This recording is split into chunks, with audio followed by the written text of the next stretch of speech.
everybody, welcome back to my channel. Got a cute little idea for you for those of you that have someone in your life that you just want to give a little something to, that you don't necessarily want it to be candy and you would like for it to be one of a kind or homemade. This is a great little idea. I went to the Dollar Tree and I looked through their greeting cards.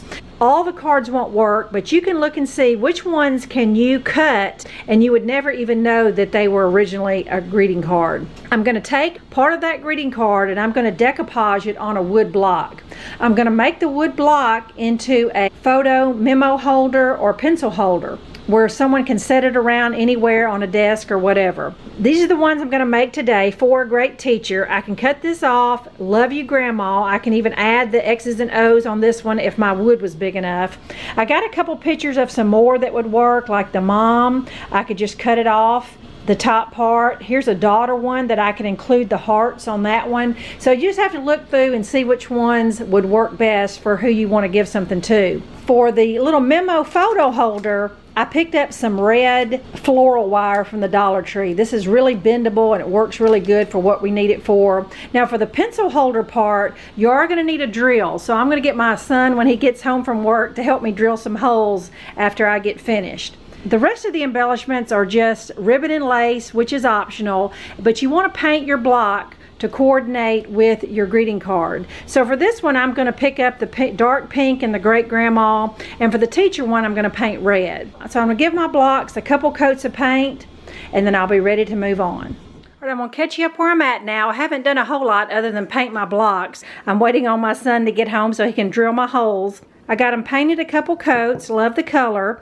and I went ahead and took a Sharpie marker and put 4 holes in the back for the pencil holder and 2 little pin holes in the front for my little memo holders that I'm going to make out of the floral wire. If you don't have any floral wire, then just do 8 pencil holes and it'll just be a pencil or pen holder, and that would be equally as cute. Save you $1 too.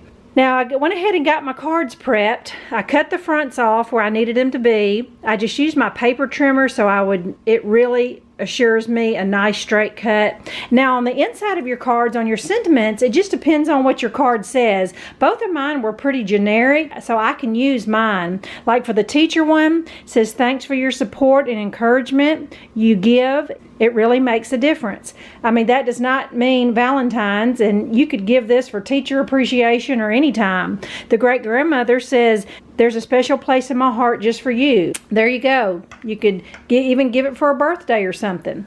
As soon as I get my holes drilled, I can move on to decoupage. All right, I'm back now with my holes drilled, and I'll be honest with you, good help's hard to find these days, so I managed to get these holes drilled myself.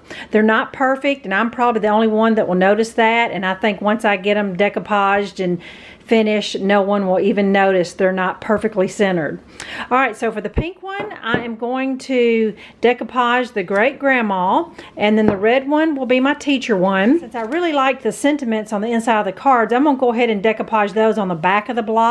With the decoupage glue, I think most all of us know you put a coat under and you put a coat over. If you don't have any Mod Podge or decoupage glue, you can easily make your own with any school glue that's 2-part glue, 1 part water, and you will get the same effect. My coats, I got my glue under and over. I'm going to let it dry for a good hour or more, and then I'll be ready to move on. All right, while my blocks are drying, I'm going to go ahead and twist up my wire for my little memo photo clips. I went ahead and cut the wire 6 inches. You may not need this much, but I started off with 6 inches. You're going to hold it with your thumb, and this is pretty soft wire.